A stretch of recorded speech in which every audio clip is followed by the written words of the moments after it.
Saudações a todos, estamos de volta aí para o nosso quarto encontro sobre ciência, política, filosofia e saúde. E hoje nós falaremos um pouco sobre a teoria aristotélica dos quatro discursos e sobre as categorias aristotélicas. Se a gente viu sobre ato e potência, sobre a necessidade de analisar o que uma coisa é, o que ela pode ser e o que ela foi, se nós também observamos as quatro causas aristotélicas, nós precisamos ganhar ferramentas expressivas para descrever uma situação política em saúde ou qualquer outra área que desejemos. Essa capacidade descritiva, sem dúvida nenhuma, passará pelas categorias aristotélicas. Então, quais são as categorias aristotélicas? Aristóteles falou sobre a substância e os seus acidentes. Substância é aquilo que é em si. Por exemplo, um livro. O livro é uma substância. Esse livro, ele tem, por exemplo, diversas cores. Se eu mudar as cores desse livro, ele continua sendo um livro, só que de cor diferente. Logo, a cor é um acidente. Ele não é essencial àquele livro. É essencial que o livro tenha alguma cor, né? Mas aquela cor definida em si, ela não existe por si só. Por exemplo, não existe uma cor branca no livro, né, solta do livro. Não existe um branco andando por aí. Existe o livro que é branco. Então, branco é uma qualidade do livro. É uma das categorias que nós definimos como acidentais, que pertencem àquela substância livro que está em análise. Quando nós olhamos uma situação política, nós também temos que identificar as substâncias envolvidas numa situação, num contexto político ou de saúde. Quando nós falamos uma questão de diagnosticar uma doença, a substância é o paciente. A doença é um processo patológico que acomete o sistema orgânico que é o paciente, que é a própria substância. Esse processo alterado não deixa de ser uma forma de acidente que acomete aquela pessoa, na forma de uma alteração da sua qualidade e da sua relação com o ambiente e consigo mesmo. Então, só para definir melhor, substância é aquilo que é em si e acidentes são aqueles elementos da realidade que se manifestam em uma substância e podem ser quantidade, qualidade, relação, lugar, tempo, ação e paixão. Tem algumas outras categorias, mas não há um consenso único a respeito disso, não há um consenso geral.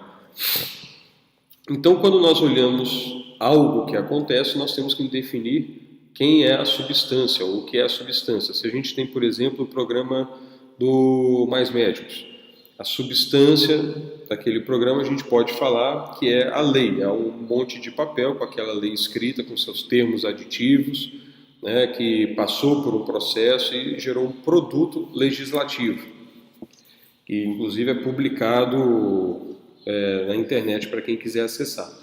Quantidade, então a gente pode ver características quantitativas dessa lei do Mais Médicos. Quantos termos aditivos foram feitos, quantas normas operacionais foram aprovadas, quantos médicos foram envolvidos, quantidade, né? Quantos reais foram empregados, qualidade. Aí a gente já vai avaliar como que essa lei é em termos de qualidade. Então, se ela é uma boa lei, uma lei ruim, aí tem um critério moral que pode entrar nessa hora. Quando você pega o papel com a lei, você pode falar até da qualidade do papel. Quando você pega a lei do Mais Médicos, você pode estudar a sua relação com outras leis, com outras situações, pessoas, processos, instituições. Por exemplo, a lei do Mais Médicos tem uma relação com a OPAS, que é um órgão da Organização Mundial da Saúde, da ONU, né? A lei do Mais Médicos, ela tem uma relação hierárquica com as diretrizes curriculares para a graduação do curso de medicina.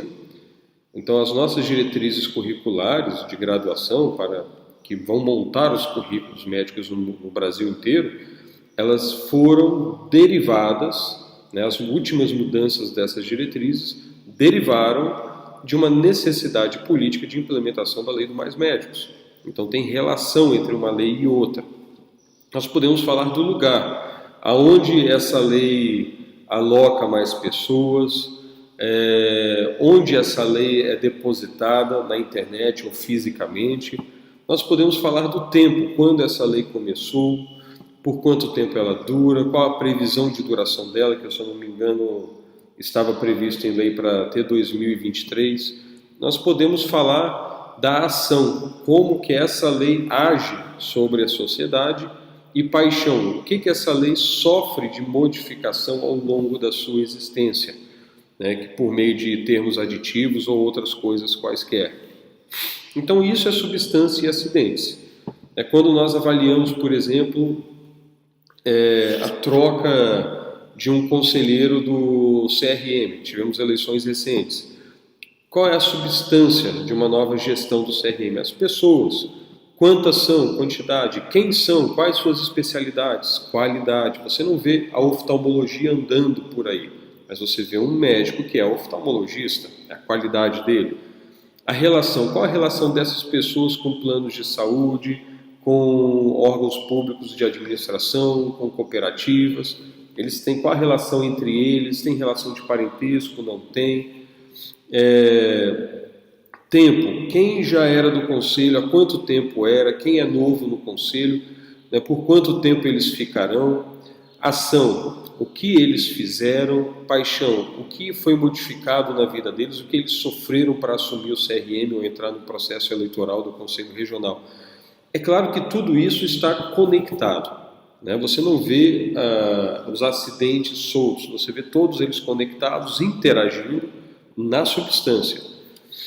E isso ajuda a gente a descrever. Se você prestar atenção, você também irá reparar que nossa anamnese, a entrevista clínica, tão estudada durante o curso de graduação e praticada o resto da vida por todos os médicos, trata justamente disso, substância e acidentes. Então, se a gente tem um paciente com dor de cabeça, o paciente é a substância, a dor de cabeça é um processo fisiopatológico que acomete esse sistema orgânico que é o paciente, é um tipo de qualidade desse paciente naquele momento. Esse paciente ele vai poder quantificar crises de dor de cabeça, vai falar da relação dela com alguma outra coisa, em que lugar que dói, há quanto tempo que dói, como tem evoluído, né? O que ele faz para modificar a dor de cabeça dele, para tentar melhorar, o que faz ela piorar. Quando ele está com dor de cabeça, o que ele não consegue fazer, ele deixa de fazer, se ele consegue trabalhar normalmente ou não. Isso vai variar conforme a intensidade, que é uma qualidade da dor de cabeça também. Então a gente usa substância e acidentes aristotélicos para avaliar situações políticas, descrever a realidade, fazer uma anamnese bem feita. É para tudo, é para você se comunicar. E se você perceber melhor ainda, notará que essas categorias aristotélicas elas praticamente fundamentam a nossa gramática. Substância, substantivo. Quantidade, numerais. Qualidade, adjetivos. Relação, aí tem conjunções e por aí vai. Advérbios. Ação, paixão são verbos na voz ativa e passiva. Então, nossa gramática está toda dada lá em Aristóteles há mais de 2.400 anos. Então, por isso que eu disse que Aristóteles é um filósofo completo e a sua relevância histórica é gigantesca. Ele realmente ele demarca a filosofia, o nascimento da filosofia. Ele, Platão e Sócrates. Um outro elemento que vale a pena nós falarmos é, sem dúvida nenhuma, a teoria dos 4 discursos, que estão presentes na obra aristotélica, mas foram sistematizados recentemente por Olavo de Carvalho, filósofo brasileiro. E ele fala que há 4 discursos, né? O discurso poético, retórico, dialético e lógico. Sobre isso, eu recomendo a leitura do artigo, um artigo meu publicado sobre os 4 discursos na medicina. Nos comentários aqui desse vídeo, dessa aula, você encontrará o link, é gratuito. Também recomendo para conhecer melhor as ferramentas aristotélicas, o livro Aristóteles para Todos, uma introdução simples a um pensamento complexo do Mortimer Adler, um grande educador norte-americano. Para saber mais dos 4 discursos e sua sistematização pelo filósofo Olavo de Carvalho, o livro Aristóteles em Nova Perspectiva. Também sobre o uso dos 4 discursos na medicina, o livro A Tradição da Medicina, cujo autor sou eu, também traz um pouco sobre isso. E tem um artigo meu que fala sobre o uso das 4 causas. Na verdade, ele aplica as 4 causas ao estudo do Provável e do Mais Médicos, políticas de interiorização do médico brasileiro. Então, é um exemplo de como aplicar o estudo das causas aristotélicas em uma situação política real de saúde. Então, os links se encontram aqui embaixo. Sobre os 4 discursos, cabe nós falarmos então um pouquinho sobre cada um. O primeiro discurso é o narrativo, o poético. Então, para que serve? Ele serve para causar uma profunda impressão. Ele marca a memória da pessoa, ele traz para a pessoa algum tipo de insight. Então, essa é a grande serventia do discurso poético, ele causa uma impressão. O tempo de ação dele é prolongado. Essas impressões elas marcarão o nosso imaginário e nós carregaremos elas para o resto da nossa existência. A forma de execução pode ser feita por meio de filmes, novelas, romances, músicas, relatos de caso, histórias clínicas de pacientes, conversas entre amigos. A presença na medicina principalmente ocorre na história clínica do paciente, quando ele passa uma história para a gente. No campo da política, é o quase onipresente. Veja bem, eu vou dar 2 situações. Alguém vira para você e fala, o candidato tal tem bom conhecimento econômico e o percentual de aumento do PIB durante a época em que ele foi ministro da Fazenda foi de tantos por cento, que é tantos por cento maior do que do outro candidato quando ele ocupava tal cargo. Isso é uma linguagem muito lógica.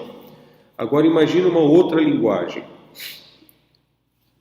Eu nasci sofrido, vim lá do Nordeste, meu pai batia na minha mãe, era muito pobre, miserável, minha mãe tinha que trabalhar para sustentar a família, meu pai abandonou a família, aí minha mãe veio comigo no pau de arara, eu sempre nasci num ambiente muito sofrido e sempre cresci num ambiente de muito trabalho, muita luta, virei proletário, lá eu sabia o que era trabalhar e ser explorado, e aí eu me envolvi então com a política, então eu sei o que você sofre, e eu tenho certeza que a gente precisa mudar tudo isso. O que impacta mais a pessoa comum? Essa última forma de discurso. Essa última forma de discurso, ela é poética, ela conta uma história, ela causa uma impressão. Então isso possui uma capacidade de permanência no imaginário coletivo, sem dúvida nenhuma, muito maior. E é justamente a poética que dá substrato para as outras linguagens existirem. A ação cultural é uma forma, então, básica de uso do discurso poético. Nós podemos ver esse discurso sendo utilizado em mídias diversas, E outro exemplo também de linguagem poética, você conta uma história triste, no fundo dessa história triste tem algo que motiva a pessoa a reconsiderar uma posição política dela. Por exemplo, se eu quero convencer alguém que abortar tem que ser algo legalizado, então eu conto a história triste de uma jovem muito pobre, em dificuldade, abandonada pelo seu parceiro, que foi buscar um aborto. E que aí ela não conseguiu abortar, acabou morrendo porque tentou abortar sem um cuidado adequado, e pronto, essa é a história.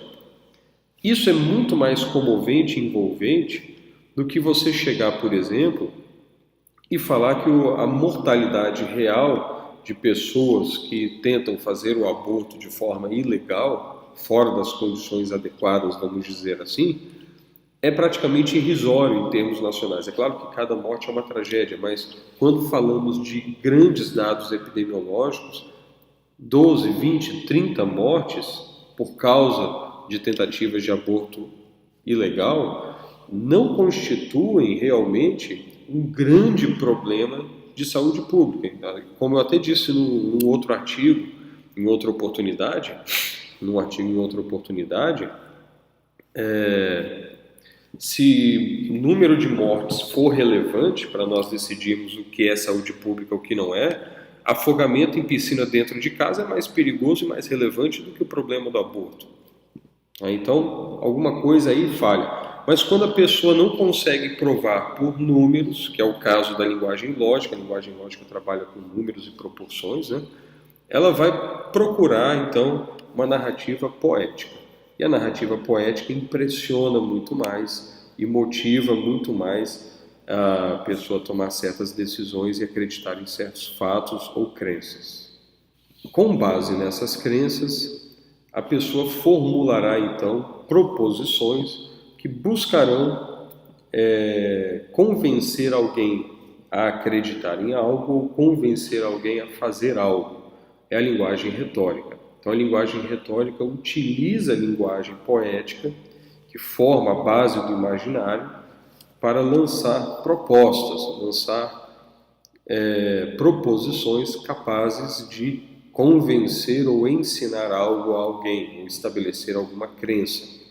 O tempo de ação é imediato. Normalmente, quem usa a linguagem retórica espera uma resposta imediata do uso da linguagem retórica, uma decisão logo após o uso. A forma de execução normalmente se dá por meio de raciocínios simplificados. Parte-se do pressuposto, por exemplo, que alguém preza a sua liberdade ou preza a riqueza pessoal, e desse pressuposto, que nem sempre é explícito, você já lança uma proposta ligada a algo do imaginário do seu receptor, e isso o leva a tomar uma decisão ou acreditar naquilo que você fala. A presença na medicina praticamente ocorre quando você realmente educa o paciente e convence ele a respeito do quão grave é a sua enfermidade, de como precisa ser feito o tratamento, do papel dele no tratamento de sua doença, na busca de sua saúde. Então, o médico ele pode ser muito inteligente, competente, mas se ele não souber usar a retórica, ele não vai convencer o seu paciente. A retórica ela vai lidar basicamente com 3 pontos. As características do emissor, então você precisa transmitir segurança e autoridade, uma autoridade no caso da medicina intelectual. As características do receptor, você precisa levar em conta o nível cultural do seu paciente, o nível psicológico do seu paciente, em que fase psicológica ele se encontra, conforme aquelas fases estabelecidas pela Elizabeth Kubler-Ross, que a gente pode falar disso num outro momento. E você também precisa atentar à forma do discurso. Como é o discurso que você utilizará para tentar convencer o paciente a buscar saúde de determinada forma ou fazê-lo acreditar em algo que você julga útil para o seu benefício, para o benefício do paciente.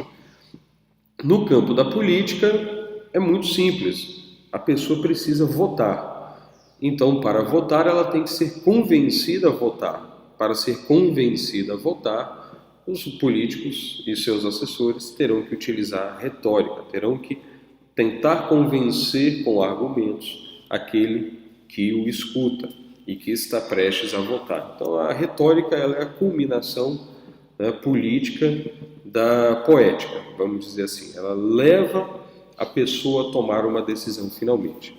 Então, nós veremos a retórica atuando aí em vários campos da sociedade e, sem dúvida nenhuma, é muito útil ao médico conhecer a retórica não só por sua profissão, mas para compreender politicamente a sociedade que o envolve. A dialética e a lógica são as linguagens mais rebuscadas, mais refinadas, são as linguagens mais complexas. A dialética ocorre principalmente quando você tem uma tese, uma antítese e uma síntese. Então você tem uma proposição retórica que defende um ponto de vista e uma proposição retórica que defende outro ponto de vista. E você vai colidir essas duas e tentar tirar dessas duas um ponto em comum, ou sintetizá-las, ou delas tirar algo que o leve a uma conclusão mais acertada. Então, se na poética nós falamos de uma impressão, uma coisa que pode ser verdade, na retórica nós falamos de uma relação de verossimilhança, aquilo parece ser verdade, parece ser verdade. Na dialética nós lidamos com probabilidades, aquilo provavelmente é verdade, provavelmente é mais correto, provavelmente é justo, é o mais provável, é o que leva você mais próximo da realidade. Então, a dialética serve para você estabelecer proposições mais prováveis, né, conflitando diferentes proposições retóricas. O tempo de ação pode ocorrer como algo de longa duração, algo que reestrutura o intelecto e o comportamento de alguém, mas ele exige, né, o discurso dialético exige um preparo intelectual muito maior de quem o escuta. Poética ela pode ser feita de uma forma muito intuitiva, né, no sentido de não ser algo muito profundo em termos acadêmicos ou intelectuais, algo muito direto. A retórica pode ser feita por alguém com bastante experiência já de vida. A dialética já vai precisar de mais dedicação. Ela realmente é muito mais complexa e ela é um elemento básico do próprio ato de filosofar. Na medicina, a dialética está presente no raciocínio hipotético dedutivo. Nós temos um sinal, sintoma, nós pensamos que doenças podem manifestar aqueles sinais ou sintomas observados, fazemos quase que um catálogo de doenças possíveis e vamos excluindo algumas e aumentando a probabilidade de um determinado tipo de diagnóstico ou outro, conforme as evidências se apresentam ou são buscadas e confirmadas ou negadas no exame físico ou nos exames complementares. Esse é o raciocínio hipotético dedutivo, que caracteristicamente, essencialmente, é dialético. A própria ciência é dialética. Nós temos uma hipótese nula, temos uma hipótese alternativa e testamos essas duas hipóteses por meio de um ensaio clínico experimental, por exemplo, na medicina, para testar um novo fármaco. Fazemos análises estatísticas para verificar o quão provável é aquele resultado de ser uma coincidência, né, de ter ocorrido ao acaso, ou se aquele resultado realmente é algo que sugere uma hipótese alternativa verdadeira, né? Você consegue afastar a hipótese nula. E no campo da política, a dialética então vai confrontar diferentes propostas retóricas de diferentes candidatos. Então, cientistas políticos utilizarão a dialética para tentar alcançar conclusões a respeito do melhor candidato, por exemplo, em eleições, né? A dialética ela faz parte do empreendimento, poderíamos dizer assim, da alta cultura. Ela faz parte da academia de boa qualidade, né? A intelectualidade bem apurada, ela vai utilizar a dialética de forma adequada. Ela não deixa de ser uma argumentação mais técnica, mais exigente. Ela ajuda a formar conclusões que poderão ser utilizadas como premissas lógicas, né? E para ela funcionar, ambos precisam concordar com os mesmos pressupostos metodológicos. Isso é, as duas pessoas ou mais que participam de um confronto, de um debate dialético, precisam buscar a verdade. A pessoa precisa abrir mão de querer convencer o próximo, que isso é campo da retórica ou da erística, e elas precisam, de fato, buscar em comum uma verdade e aceitar a verdade comprovada pelo outro. A lógica já é diferente. A lógica, ela busca uma relação de certeza. Então, a poética é de impressão, uma possibilidade de verdade. Retórica é verossimilhança, parece que é verdade, né? A dialética é uma probabilidade de verdade maior e a lógica é uma certeza de verdade. Então, a lógica parte de uma premissa maior, uma premissa menor e uma conclusão inevitável.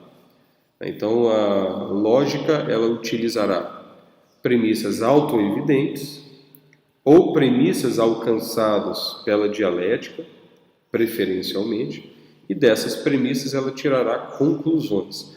A lógica, ela também exigirá um grande preparo do ouvinte. Se o ouvinte não tiver um bom conhecimento, uma boa capacidade intelectual, a lógica funcionará como um tipo de discurso poético.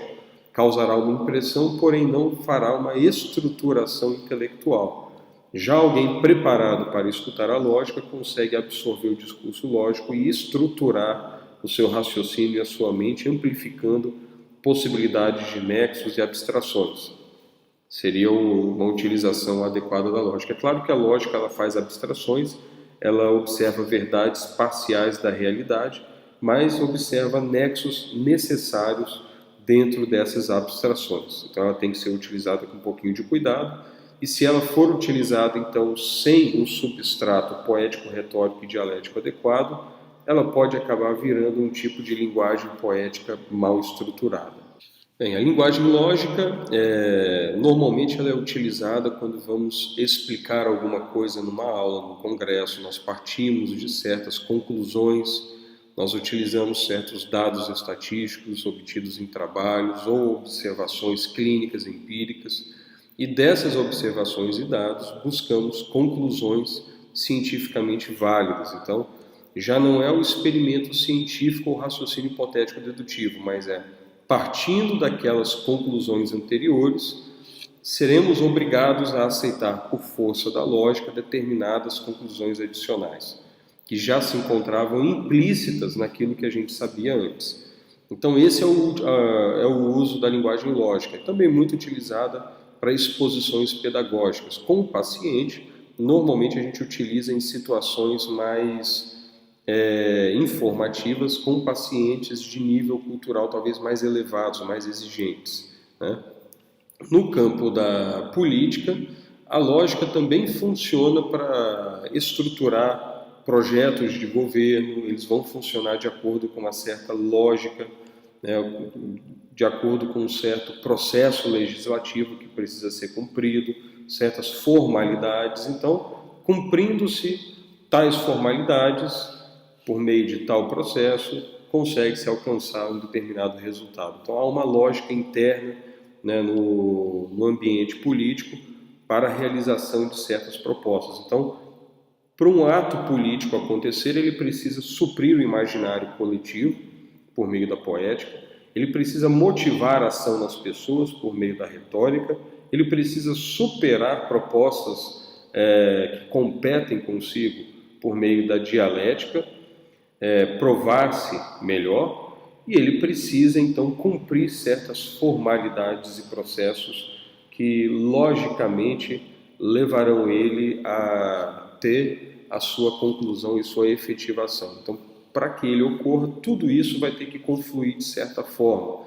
E ele precisa ser explicado e compreendido de forma lógica também, para fazer sentido, né, e poder ser devidamente institucionalizado, publicizado, né? Então, quando observamos as linguagens, é claro, os discursos, é claro que eles não ocorrem de forma isolada, eles vão ocorrer todos juntos, quase que simultaneamente. Mas de acordo com o propósito que você tem, você vai utilizar mais um discurso ou outro. Se o seu propósito é só impressionar, né, o imaginário de alguém, poética. Se você quer convencer alguém de fazer algo rápido, retórica.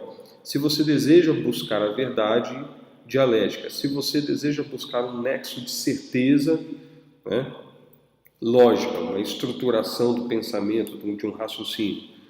E você também pode utilizar isso para graduar o seu próprio conhecimento a respeito de um tema da medicina, um tema político ou qualquer outra situação. Então, se você só ouviu falar de algo, você sabe aquilo num nível poético, é algo que estimula a sua imaginação, mas não tem respaldo ainda adequado. Se você está convencido de fazer alguma coisa com base numa impressão prévia, e você tem uma razão para isso, você está no nível retórico, tá? Você já tem uma opinião, mas é uma opinião ainda não muito bem fundamentada. Se você confrontou opiniões pessoais com outras opiniões disposto a mudar de opinião caso a outra se mostre mais verdadeira, você está no nível de conhecimento dialético. Se você já fez a confrontação, já tirou suas conclusões, já perfilou suas conclusões e observou que, com base nessas conclusões, você terá que tomar certas medidas ou acreditar em coisas implícitas naquelas conclusões prévias da dialética, você está alcançando um nível lógico no seu discurso em termos de conhecimento. Então, os 4 discursos aristotélicos servem para você compreender melhor o que as pessoas querem quando se comunicam, seja em política, seja em medicina ou qualquer outra situação. Ajuda você a compreender também o seu grau de conhecimento a respeito de um determinado tema. É uma ferramenta pedagógica, você pode ensinar alguém partindo do nível poético e passando pelo retórico, dialético e lógico, numa linguagem mais científica no final. Então é uma ferramenta aristotélica que foi sistematizada por Olavo de Carvalho, que é fantástica e tem várias aplicações diferentes e cujo potencial de utilização na política ainda tem muito a oferecer para todos nós. Então esses são os temas de hoje. No nosso próximo encontro falaremos um pouquinho do que é a escola elitista e de como nós encaramos a questão da existência de uma elite dentro da sociedade. Então, utilizaremos para isso a obra do professor Adriano Gianturco, capítulo 1 do livro A Ciência da Política, e também utilizaremos a obra do Elias Canetti, Massa e Poder. Até breve, um grande abraço a todos.